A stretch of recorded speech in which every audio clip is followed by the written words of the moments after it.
അൽഹംദുലില്ലാ. പ്രിയപ്പെട്ടവരെ, നമ്മളെല്ലാവരും അള്ളാഹുവിൻ്റെ അടിമകളാണ്, രക്ഷിതാവിൻ്റെ അടിമകളാണ്. നാം ആരും തന്നെ രക്ഷിതാവിൻ്റെതായ കാരുണ്യത്തിൽ നമ്മൾ നിരാശരാകാൻ പാടില്ല. കാരണം നമുക്കൊരുപാട് വിഷമങ്ങളുണ്ട്, നമുക്കൊരുപാട് വേദനകളുണ്ട്, പ്രയാസങ്ങളുണ്ടാവും.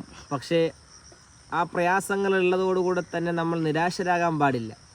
പരിശുദ്ധമായ ഖുർആനിൽ അല്ലാഹു സുബ്ഹാനഹു വ തആല പറയാണ്, ഖുൽ യാ ഇബാദിയല്ലദീന അസ്റഫു അലാ അൻഫുസിഹിം ലാ തഖ്നതു മിർ റഹ്മത്തില്ലാ.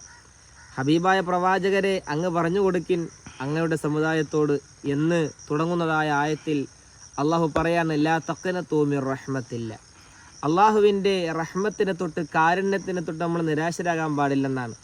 ഇന്ന് പരാജയമാണെങ്കിൽ നാളെ നമുക്ക് വിജയമാണ്.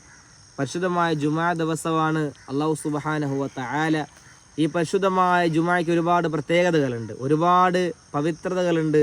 നാഥനായ റബ്ബ് അള്ളാഹുവിൻ്റെ കാരുണ്യം സദാ വർഷിക്കുന്ന അടിമകളിൽ നമ്മെ എല്ലാവരെയും അള്ളാഹു ചേർക്കുമാറാകട്ടെ. നിരാശയില്ലാത്ത, വേദനയില്ലാത്ത ലോകത്ത് ജീവിക്കുവാൻ അള്ളാഹു നല്ല സൗഭാഗ്യം നസീബാക്കുമാറാകട്ടെ. അസ്സലാമു അലൈക്കും വറഹ്മത്തുള്ളാഹി വബറകാതുഹു.